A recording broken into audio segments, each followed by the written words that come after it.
I have you now.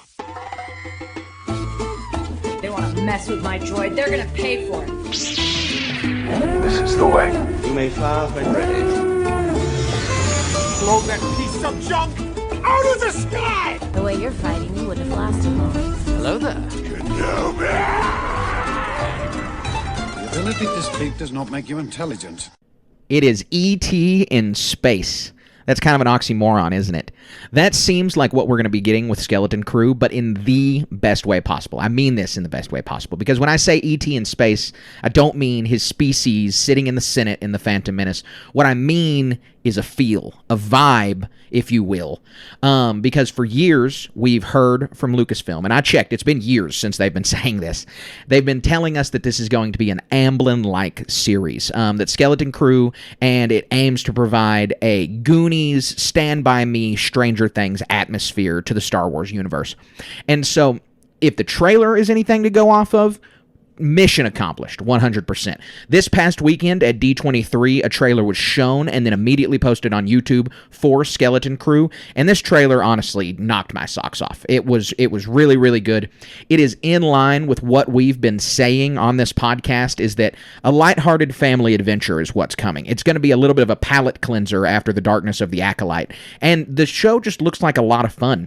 So we're excited to talk about the show. If you're new to the program, my name is Carter, and this is the Star Wars Station, your home for everything Star Wars. But today, it is your home for a scene-by-scene breakdown of the newest Skeleton Crew trailer. And I'm not here to break it down all by myself. Joining me is my longtime co-host, the Shistavine suburbanite himself, Colin Archer. Man, I'm so pumped about this. I want to just I want to jump ahead and make a prediction right now. I think this is going to be a turning point for Star Wars. I hope so. I really think so. I mean, as long as they did it right, and by all indications, the trailer makes it look that way. And we're going to get into why I think that way. There's so many reasons, and I'm so pumped to talk about it. Let's do it. Yeah, let's dive in. Produced by Favreau and Filoni, by John Watts.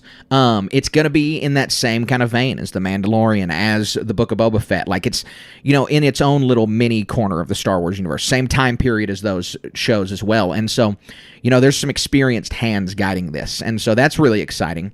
As I said, this trailer came out this weekend at D23. That's Disney's big expo showing investors, like, this is what we've got coming up for the next year. We need to figure out how to go to that. Yeah. Well, I think we need to spend a few $1 million on Disney to get to go. We go on an app and buy shares right now. Yeah, you're right. Let's pitch all our Patreon money into Disney shares.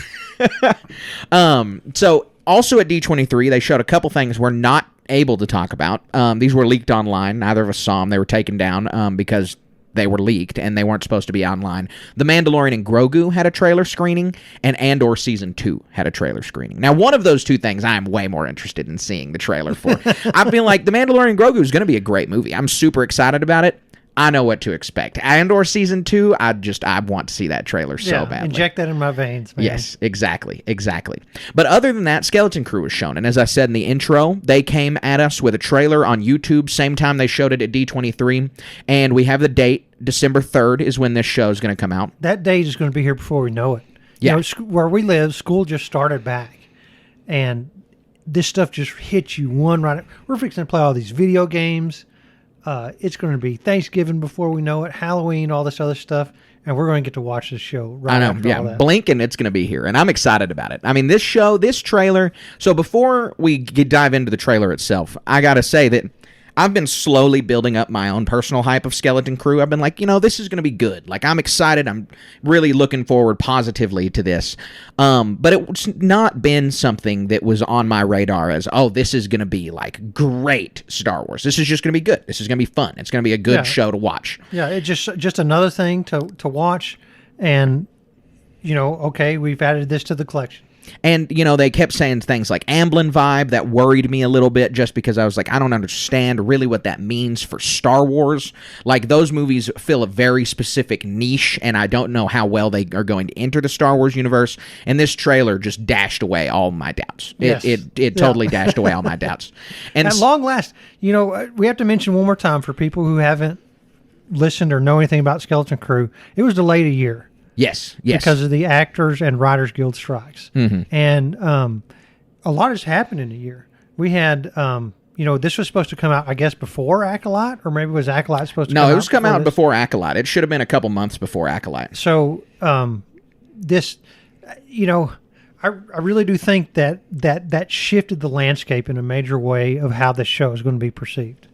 Yeah, no, I absolutely agree. And like we've talked about, it's just apparently imperative that it has to release around Christmas time.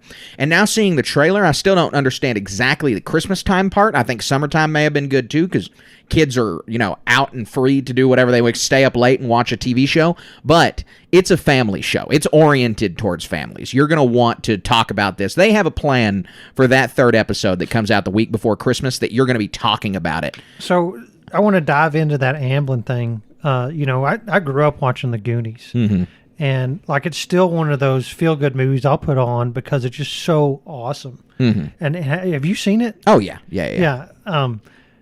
It's a feel-good movie, and this is going to be like an 8-hour version of that, maybe, or 6 hours, whatever. And so another thing is, like Stranger Things, when it came on the scene, it was totally unexpected. Yes. Nobody knew anything that was going to happen. From my perspective, I'm not really part of that community, but it revitalized the whole Dungeons and Dragons aspect to an audience that had no idea. I think 100% that's true. You saw D&D really explode after that show. Yeah, well, and was that an expected outcome of that TV show being existing and those kids playing that game and that? Surely not, because even Eggo Waffles had not a renaissance, but they saw their stock go up because of that TV show. So, we can always hope that this show is going to be that big of a thing. We want it to be like that, but that I'm not going to bank on that per se.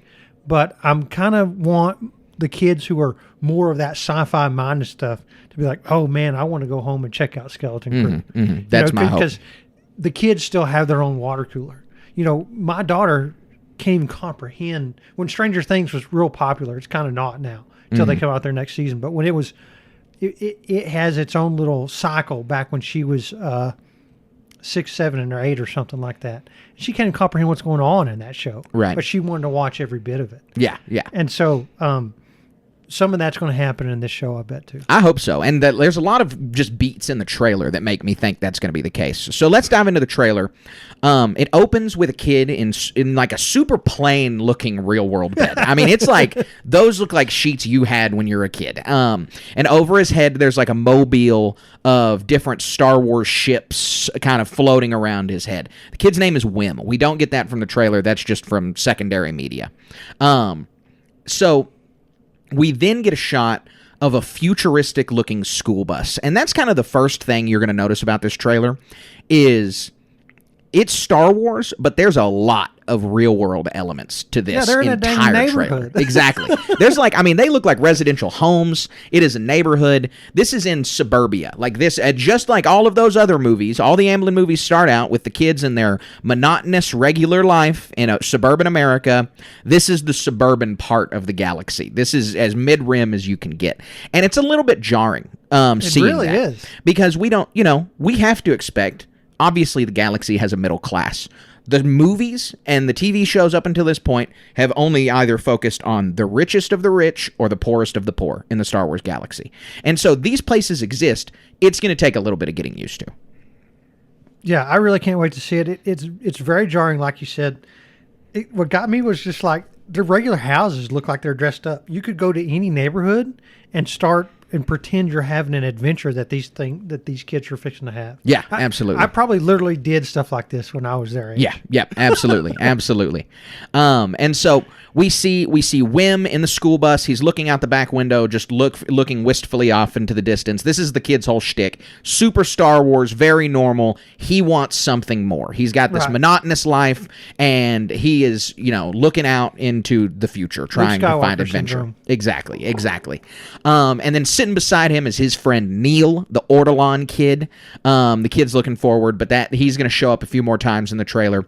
Super popular so far with fans. Popular with me. I'm super excited to have this Ortolan kid. Yeah, me too. In Star Wars, it's cool that all these kids live on this planet together. You know, that means it's like it's a melting pot. It's a space America. Right, yeah. It's not Moncal, where it's you got Corn and you got calamari, and it's like nobody else lives there. Yep. Or Naboo, humans, Gungans, nobody else. This is exactly as you said, like it's Coruscant level melting pot in the Star Wars galaxy where it's just everyone hanging out. It's like Mos Eisley's cantina, but respectable. Yeah.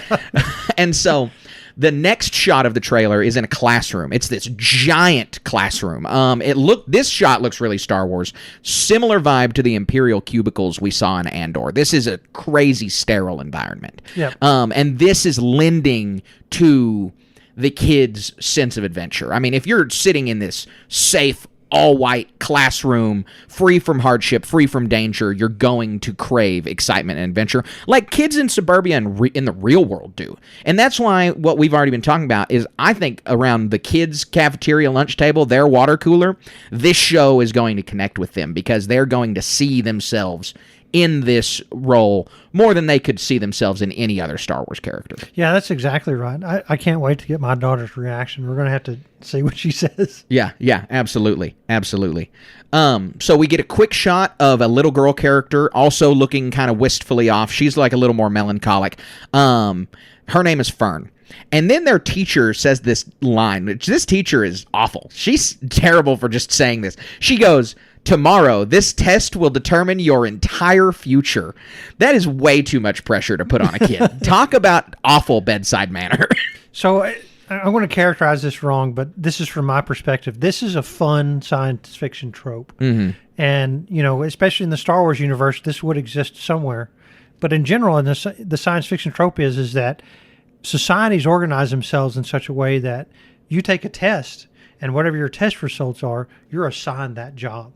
So that's what I'm assuming is happening here. Yeah. Based on your aptitude, you know, they kind of have, in America, we take an ASVAB test, and it's for your military entrance, and that they can use that score kind of determine what you're going to be good at in the military.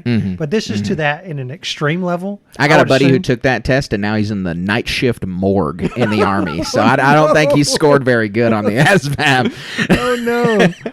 But yeah, so, you know, if you can kind of see this, there are people who are good at math. My little boy's good at math.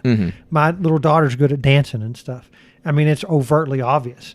Now, in here where we live today, it's not something that, like, you're going to be a dancer. Here you are. You're slotted into this rail and get at it. But in this society, you know, when you have, like, you know, I don't know if we can characterize it as post-scarcity and all that, but there's definitely an abundance where these kids live.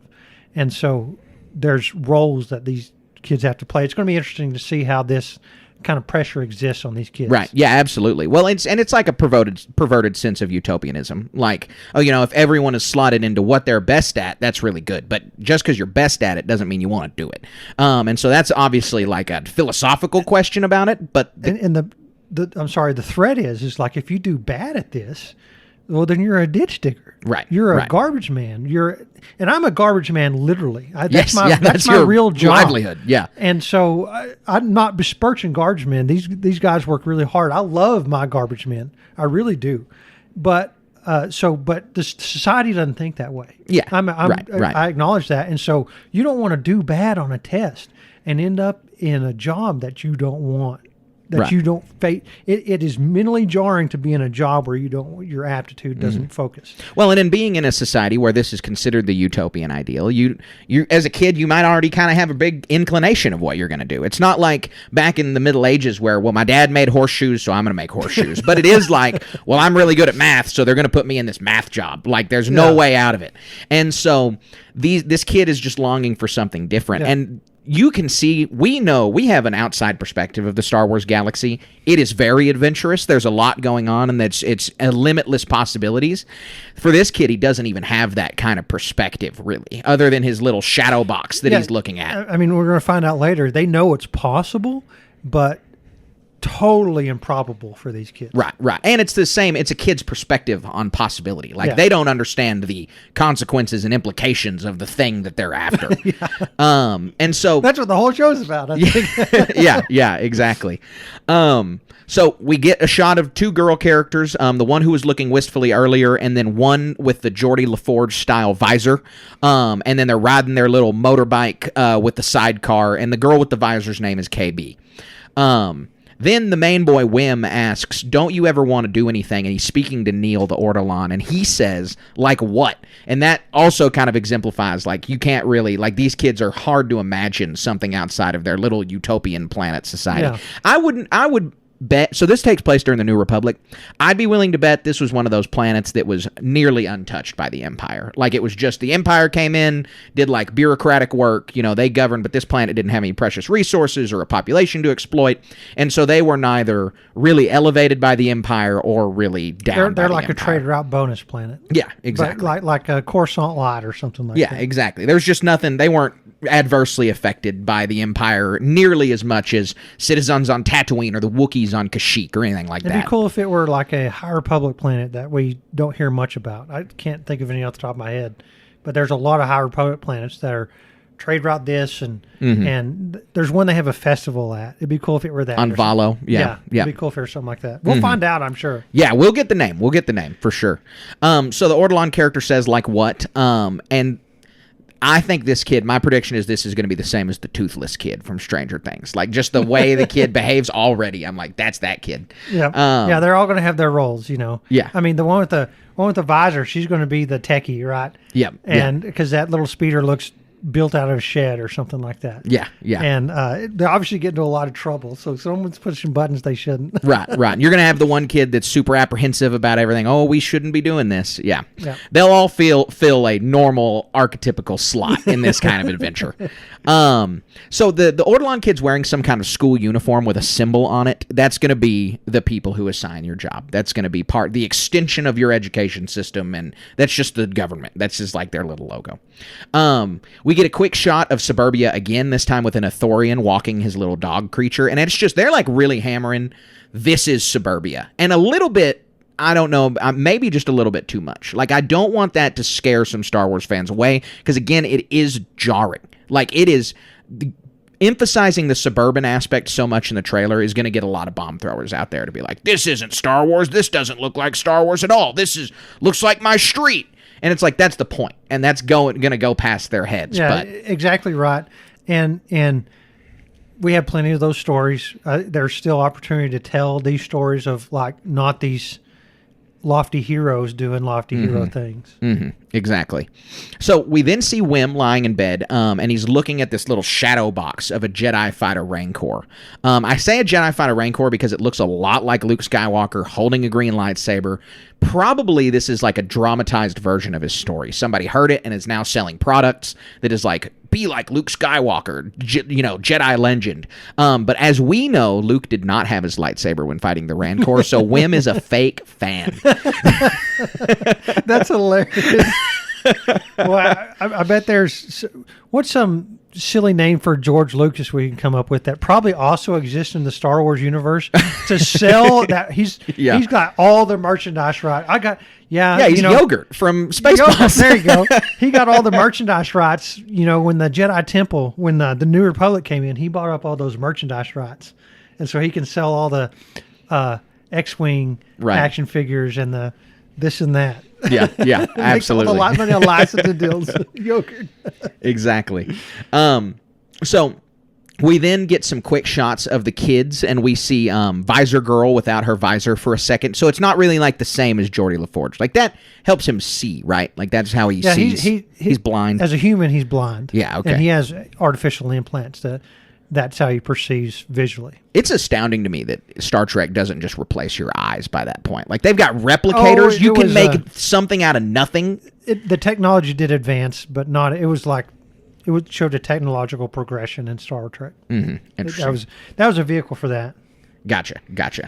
So anyway, we see the girl with her visor, and without hers, so, it's not the exact same, probably. The boy then says that he found something, Wim says that he found something in the woods, and we see he and the Ortolan kid pushing their bikes through a field. And then there's a hatch opens. All 4 of the kids are in the woods. The hatch opens, and Wim says, I think it's a lost Jedi temple. So this guy's got, like, one-track mind. Like, not only does he want excitement and adventure, he is obsessed with the Jedi. He is like, that's his thing. Like, every kid likes trains, likes Roblox, likes whatever. This kid, Jedi kid. Yeah. So I think that kind of breaches the discussion on, is he force sensitive or something like that, and just isn't able to perceive it adequately. That's going to be fun to discover. There's no evidence of that in this preview at all. Right, not yet. But you got 4 kids around. They're in Star Wars. I'll bet you one of them ends up being force sensitive. They're just like an RPG party. You got to have them all fill a certain niche. Yeah. So then comes some quick shots of them falling into the craft, and it taking off to hyperspace. We know this is a spaceship before they even get in there. That was just part of the synopsis posted online months ago. Inside the ship itself, there's like skeletons and deactivated droids, one with one eye. Kind of looks like a KX droid, but not exactly.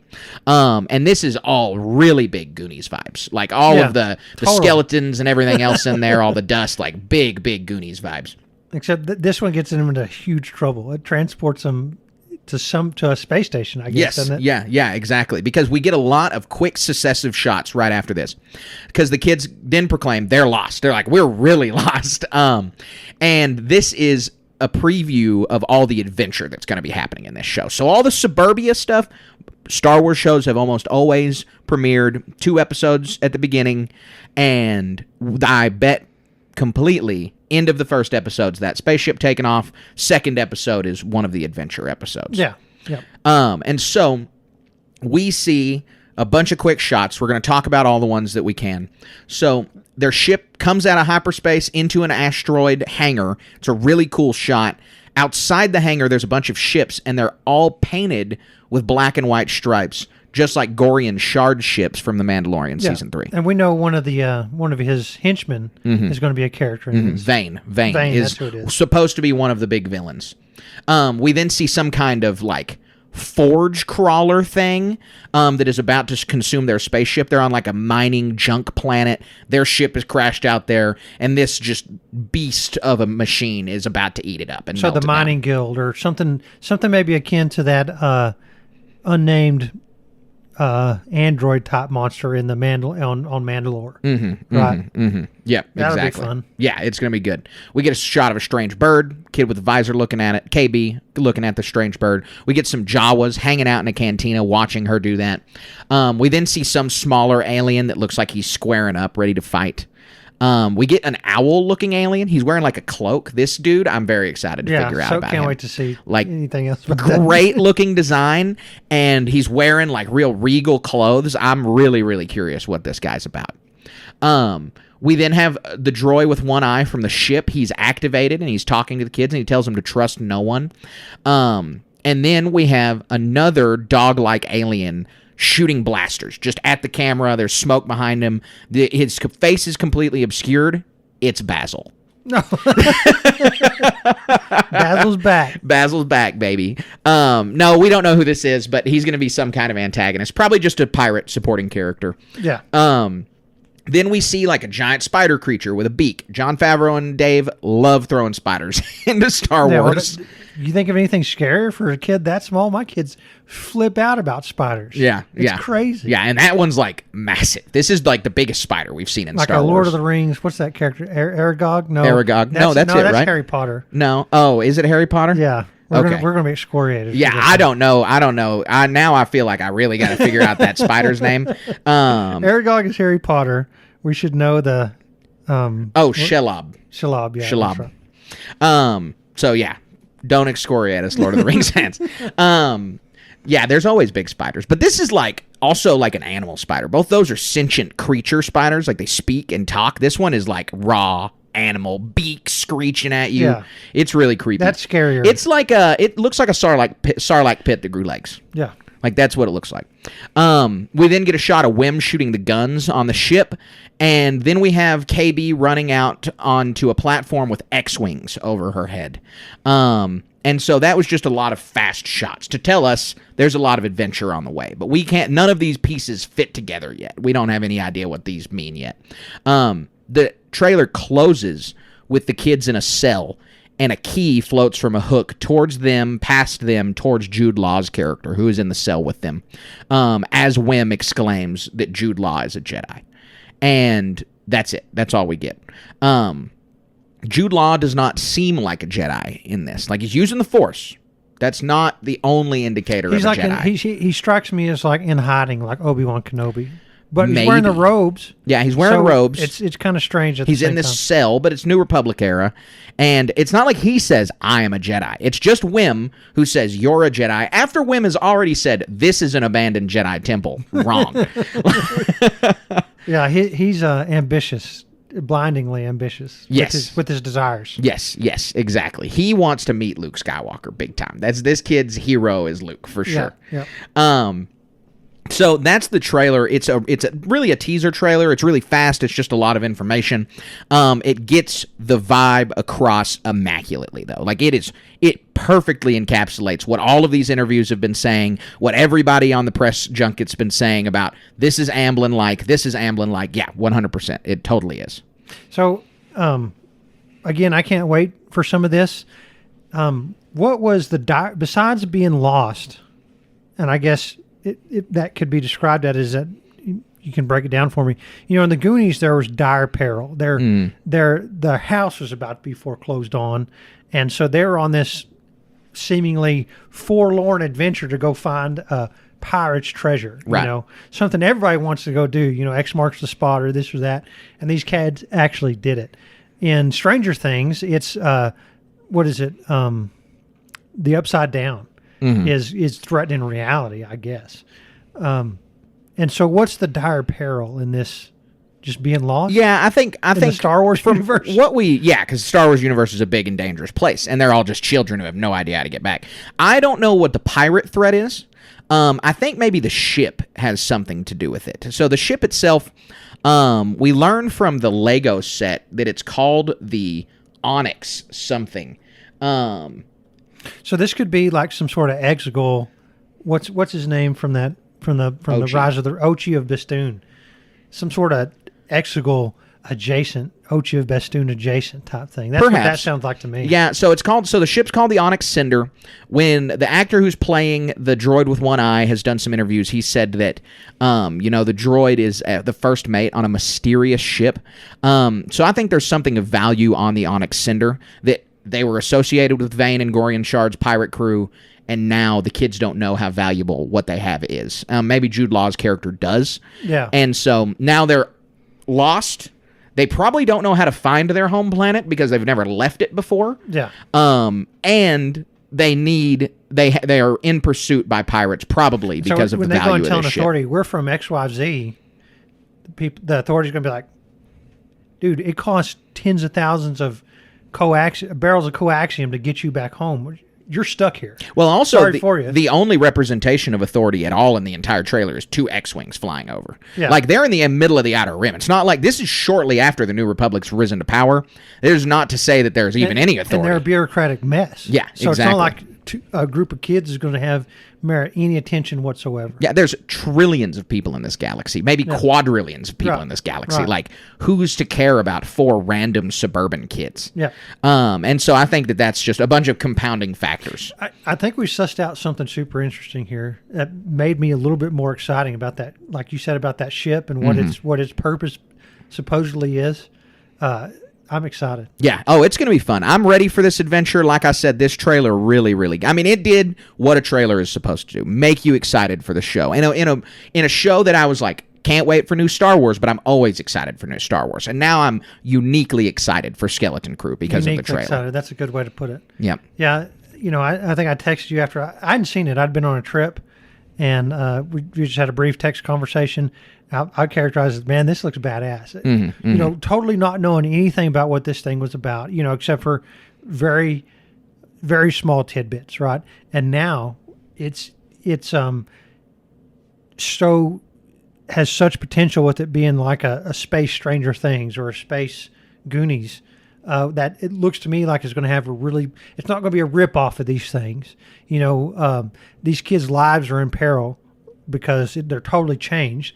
I mean, like, if my kids went missing for several days and made it back in the Star Wars universe, it's crazy. That's a miracle Yeah. to make Yeah. it back in the Star Wars in universe. the Goonies, they saved the whole town. You know, it was like an economic depression almost, and it put them on the map by finding this pirate ship. That might be kind of a stretch, but at least like there was a murderer run around, and they saved their house. You know, the guy was a museum curator, and in Stranger Things, they saved reality and couldn't tell anybody because Right. there's some black government op or something like that. Right. And And Stranger Things does a good job of demonstrating, which I don't know will be an element in this, but the anguish of the parents, like not being able to find their kids. And specifically, I'm thinking of the mother. one of the teenagers dies in that. Yeah, And yeah. Beth. Yeah, that was the one. They left her in the upside down, and ugh. Yeah. Yeah, that's not going to happen to these kids. It's Disney. No, yeah, this is definitely more kid friendly than Stranger Yeah. Things. Not even that Stranger Things is Stranger not kid Things friendly. was horror. Yes, yeah, This is overtly. not. This is not. This This is is raw adventure. This is Goonies. I mean, this is the Goonies. Yeah, yeah. This is for you to see, and it's nice. You know, they spent a lot of time talking about this. This is not about. This is not a kids show. This is not, you know, Young Jedi Adventures. This is not Star Wars Resistance. Like, this is for kids. They're going to love it. They're going to enjoy it. Parents and family are going to love it just as much. Like, this is a family show. Yeah. About kids, not kids. I mean, not geared towards kids, you know, not exclusively. Right. So, like the Goonies, I'm going to keep going back to this because it's such a great. It you know, in my mind, it sets the standard. Yes, Right. I think so. I think so. And so, you know, it's one of those things where you're sitting around as a parent, and the kid comes up to you, "Hey, let's go see Goonies." And so there's some movies where, like the Paw Patrol movie or something like that. Paw Patrol's super basic, you know, solve a problem, and a whole movie about that, you know, gag me to death, whatever. Sure. But I'll take my kids to see it to make them happy, and I'm not going to be happy about it. You come up to me and say, "I want to see Goonies." Oh, man, let's go. We're loading up. We're going to have a good time. We did that with Inside Out 2 the other day. Yeah. And that Inside Out 2 movie broke records. And so it's such a powerful force. It almost makes me wish that hope that this can spawn a movie. That's so good. Yeah. Because there's so much authority here from the past and the present that given a good story is invaluable to I families. want this to be popular. I want this to be good. I want this to have longevity because it looks good. I mean, it looks like the kind of stuff we want out of Star Wars. It does. They're pushing boundaries. They're doing something new. They're in a genre that Star Wars has never been in before, but it's got the same elements and beats that we know and love. And with kids, you know, we always talk about the black and white morality of Star Wars. With children, that's absolutely going to be on display. You don't have gray morality with children characters. Right. And so I'm excited about all of that. Yeah.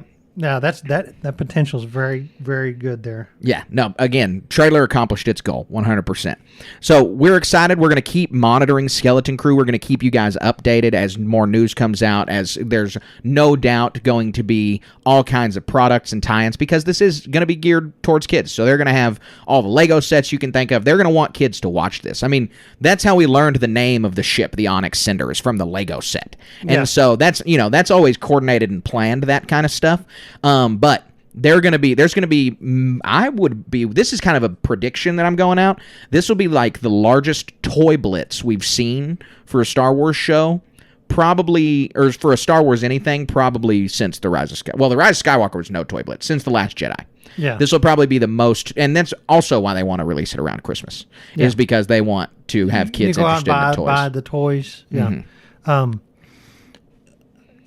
And so we like, to me, when I think toy, it's the lightsaber. So we're gonna have Jude Law's character doing some lightsaber stuff in this too. Surely. Yeah, no, The absolutely. ships from the Legos, the bad guys, compelling bad guys. Yep. That's going to be fun. Yeah, it's going to be a lot of fun. So we're super excited about it. We'll keep you guys updated, and we can't wait to be talking about Skeleton Crew come December.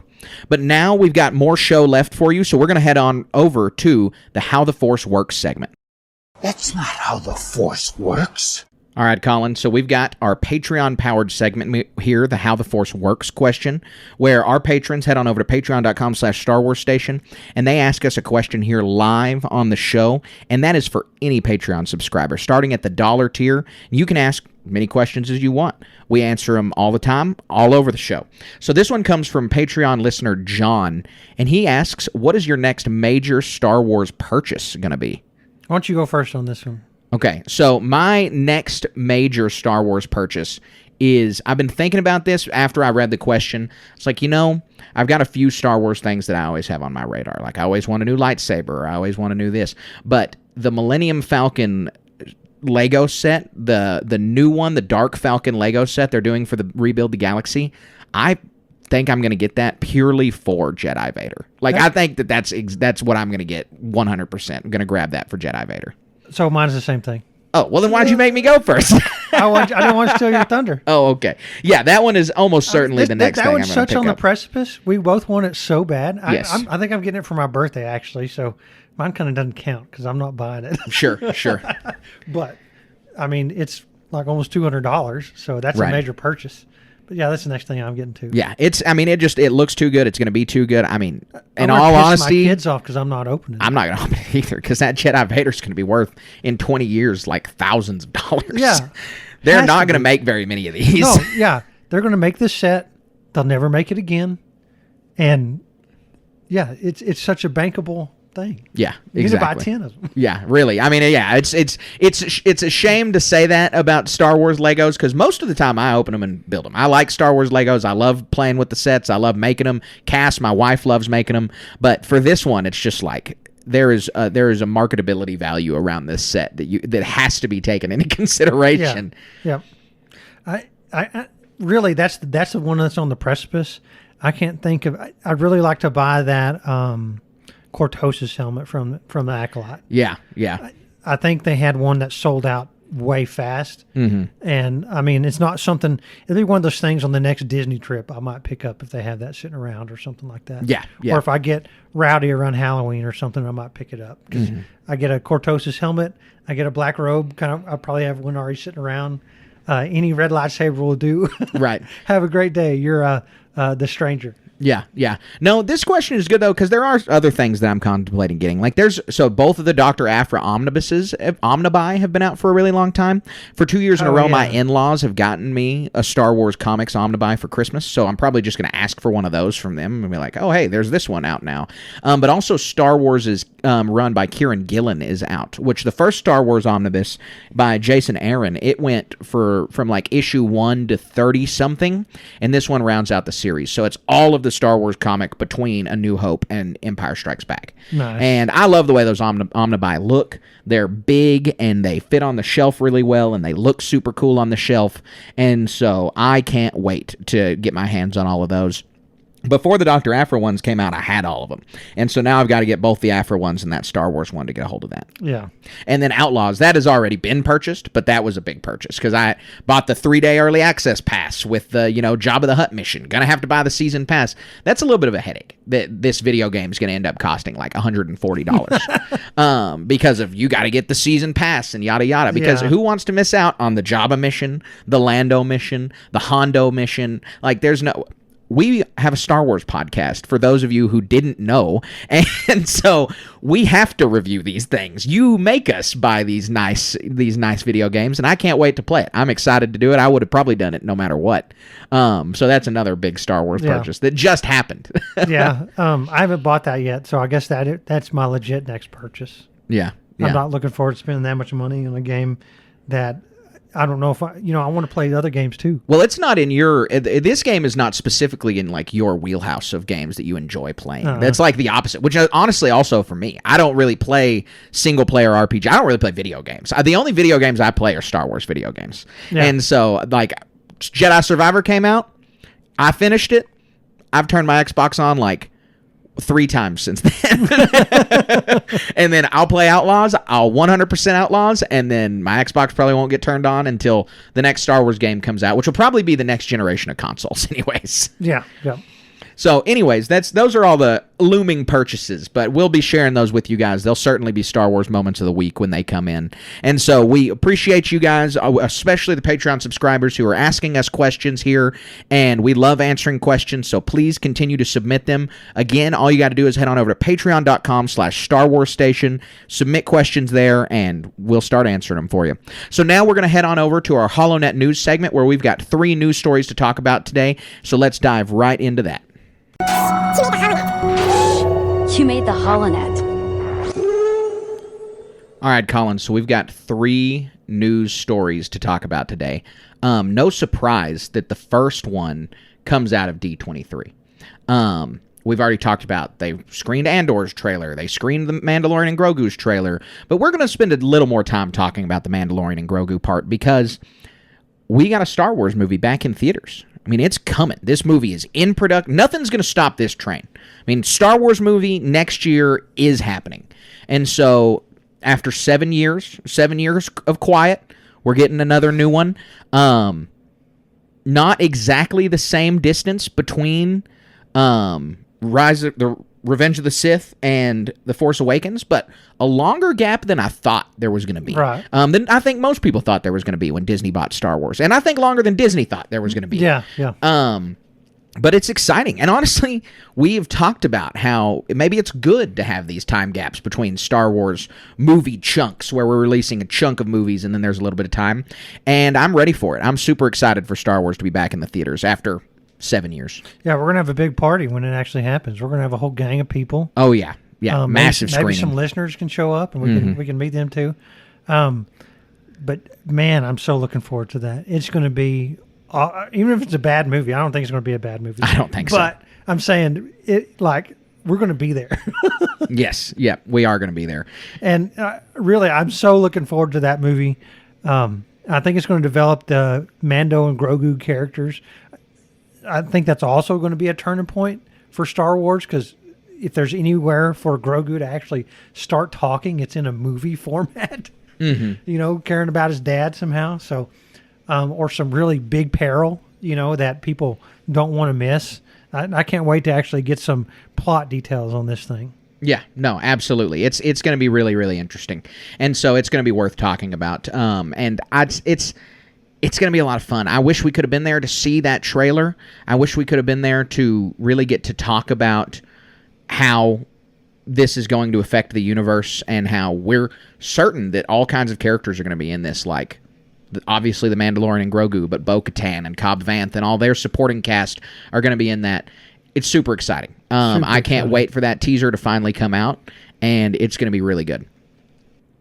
All right, so our next story is kind of unique. We don't normally talk about Disney-centric news on the podcast, but we do sometimes because as goes Disney, as goes Star Wars, because obviously Disney owns Star Wars. And so D23 is about Disney. It's not just about Star Wars. This isn't Star Wars Celebration. And so there's a news story out of there that not everybody's talking about, and certainly not every Star Wars content creator is talking about, but that they should be, because Disney, for the first time ever, has reported profitability in streaming this fiscal quarter.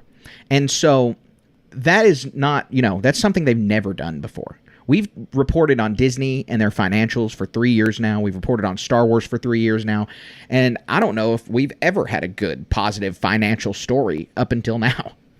Yeah, and there's so many different streaming services that supposedly don't make money, are constantly requiring investor updates or something like that. And it seems like that's the business model for these things, is just we're going to keep adding subscribers and we'll eventually make money. But Disney's proved everybody wrong. I just saw a deal where they're combining Hulu and Max into one deal. So I wonder how much. I think you had to be an investor and ask some high-minded bean counters these questions to see exactly what it is, or even if they even tell you. The cynic in me wants to be like, oh, well, they just did some accounting tricks or something like that. Sure. But they're spending hundreds of millions of dollars on these productions, and that means they're getting this many subscribers. So, I mean, you can't pull the wool over somebody's eyes that easy. Yeah, absolutely. And this is, I mean, it's good news for Star Wars, no matter how you slice it, because Star Wars, this isn't a real number, but this is my estimate. This is what I think is true. It's like 40% of their streaming revenue, because Star Wars and Marvel is a giant chunk of their content. It's like Star Wars 40%, Marvel 40%, and then all the other little random movies stuff. and Percy Jackson, this and that. Exactly. And so I don't know if that's really actually true, but I do know that Star Wars has a ton of streaming content that's been released over the years on Disney Plus. And so that's great for them. I'm happy that they are now profitable. And so I hope that that just means that we're going to get more Star Wars down the road. Yep. Can't wait. So speaking of more Star Wars down the road, we have that. That road is not today. That road is, today. Sorry, that road is today. A new Star Wars TV show came out today. Did you know that? Was it the Lego one? No, not yet.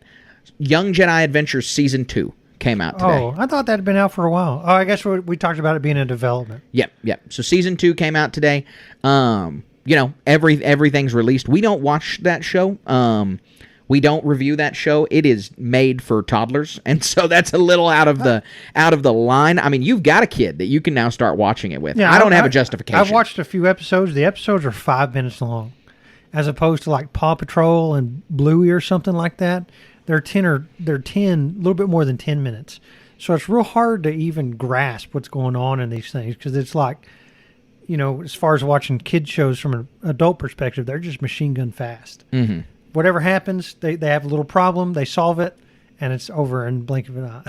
Right. Yeah, and so that's really interesting that they've seen success with this show, obviously. I mean, it's got a season 2, so there's been some level of success, and that's exciting because we've talked about how this show's just generally a good thing. Set in the High Republic era, it is canon, it's got High Republic characters involved in it, it is geared towards little kids, getting them interested in Star Wars at a young age. I mean, it's all positives. Yeah, it's fun. It's the little bit I've seen, there's these little Jedi characters, and so they're doing little Jedi things. It's really neat to see. Yeah, absolutely. So again, we're not reviewing it anytime soon, but we'll talk about it as it comes up, and we're excited for their success for sure. So finally, the last news story is one that this kind of happens every time, but it's always worth mentioning, especially for listeners who are interested in getting these deals, is that a new Star Wars game is right around the corner. A new Star Wars game is coming out in 16 days. And you know what that means? That means that every other Star Wars game is on a massive sale right now. Oh, yeah. You can get all kinds of Star Wars games super cheap every time that there's a new Star Wars game released. I think I saw a whole big package for like 90% off. Yeah, on Steam, and they let you play all kinds of games. It is super cool. Notably, the biggest one is that you can get Jedi Fallen Order for $10. Oh my gosh. What a deal. Yeah, exactly. That game is so fun. If you haven't played that one, pick that up. It's a good deal. You need to play. You can get Battlefront 2 for $10. Yeah. Like there's a bunch of stuff out there where there's just good Star Wars games that you can pick up for really cheap right now. And like you said, there's a good little bundle out there. And so it's just always worth mentioning that when this kind of thing comes around, usually these Star Wars games are on sale. And so they're just trying to get people hyped, ready for the new game coming out.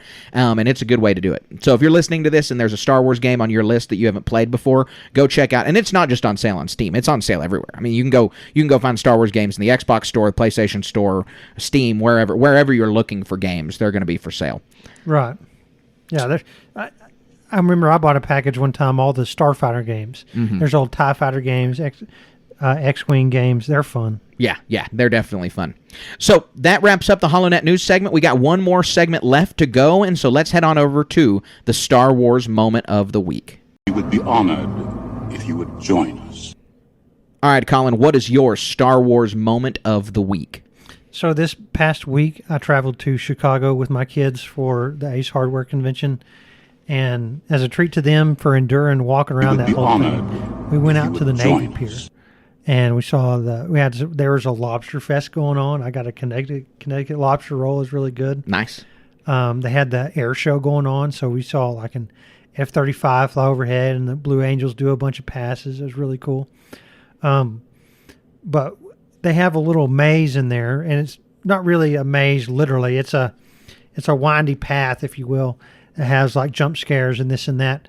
But what was really cool, they had these 3D glasses, and they had painted the walls with this fluorescent paint that made this look 3D, like there was some depth to what was painted on there. Mm-hmm. And at one point, we got to a bunch of Star Wars quotes. Oh, nice. Like Han Solo, I've got a very bad feeling about this. Just creepy things. Yeah. You know, like the Star Wars horror lines or something like that.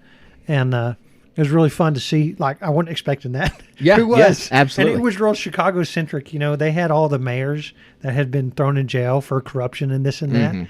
So, and a bunch of little facts about Chicago is really fun. Yeah, cool. But the Star Wars thing, you know, is kind of out of left field in that thing. It was cool. Yeah, nice. That's awesome, man. Yeah, that's super cool. I bet y'all did enjoy that. I'm glad you enjoyed that trip. I've never been to Chicago. I want to check it out. It's worth it. It really is. You know, there's we live in our own spheres, like a silo almost, and it's so fun to, you know, we drive everywhere where we live, and it's impossible to walk anywhere. It's fun to see how other people live, and your whole existence can be in walking distance. It's crazy. It's not cheap though. No, it's not. You know, there's like little Star Wars meccas all over the globe, right? Like Australia is a real big hotbed for Star Wars fans. Anaheim, obviously. Texas is a real big hotbed. Chicago is like that. Chicago has just a ton of Star Wars fans there. Yeah. Partially because it's a large city, but it's not like New York has that same level of Star Wars fandom that Chicago does. For some reason, that city's got a little bit of a Star Wars identity to it also. Yeah. So that's super cool. Yeah, Chicago's a special place. Yeah. It really is. Yeah. So my Star Wars moment of the week is that I was at my grandparents' house 2 days ago working on my truck that I mentioned in the last episode. Your poor truck. Yeah. It's for sale now. Anyone listening to this that wants to buy a truck, you already heard that it has much problems, but you should... Hope you have a Wookiee on hand to help you fix it. Yeah, you should buy it anyways. Anyway, I was there to work on my truck, but afterwards I was sitting there eating cake in their living room talking to my grandpa, and Star Wars was just on the TV, and I still hold that's like the best way to watch Star Wars so the best way to watch Star Wars is in the theaters. Second best way is you're just scrolling and you land on A New Hope 40 minutes in on TNT. They've already blown up Alderaan, and you're just along for the ride. And it's just like such a good experience. They were running the marathon again for whatever reason, and so it was just a lot of fun. I love doing that. We watched all of A New Hope all the way through before I left. It was great. It was always a good time. Right? That's such a special moment with family too. Yeah, absolutely. My granddad's one of the biggest Star Wars fans in my family, and so that's awesome. Yeah, we were both like, oh yeah, well we're definitely going to watch this. It's something we can agree on. So it was great. It was really, really good. Yep. So it was a great moment. That's just something that like streaming can't recreate. It's impossible. Yeah, exactly. Yeah, like it's on demand. That's awesome. But there's a certain magic that was lost on TV by just flipping through channels. Yeah. Exactly. Yeah, my kids will never know that. No, they won't. Crazy. Yeah, they won't. I mean, I was the tail end of it. I mean, I got it as a kid. I don't have it as a young. I didn't even have it as a teenager or a young adult. Like streaming was already in full force by the time I graduated high school. Yeah, and it's like, why would you subject yourself to that torture of scrolling through? Yeah. Let you go to your grandparents' house. I've got like nostalgia for it. I definitely also remember being like, there is absolutely nothing on. What a waste of time. Yeah, exactly. Another commercial. Oh my gosh. Yeah, it's definitely rose-colored glasses with the channel surfing. So that wraps up our episode for today. It was great to talk Skeleton Crew trailer. We were super happy to have that drop. You know, we've got a lot of stuff coming up. We got Outlaws coming up fast. That's going to be streamed. Like I said, I got the 3-day early access pass, so if you don't have that, you're waiting to see what the game's like, watch our streams, and you'll be able to tell what Outlaws is like. I'm going to be chipping away at that game a lot and soon and fast. And so I'm super excited to play that. That'll be over at twitch.tv/Station Media, where you can find that. Yeah, that's going to be right around the corner. Yeah, having fun with that stuff. Yeah, it's going to be a lot of fun. And we've got all other kinds of projects in the work, all other kinds of stuff in the pipe. We are nearing our 100th episode, and we have a really special plan for that, and we're excited to do that. Yeah, it's going to be a really good day. Yeah, it's going to be a lot of fun, and we really appreciate you guys hanging on for us for 100 episodes. It's been a lot of fun recording Star Wars. It's been a lot of fun talking about it, and so we are super excited for that celebration. So be on the lookout for that, and check us out all over the internet. We're on social media. We're on Twitter at SW_station. We're on Instagram at StarWars.station.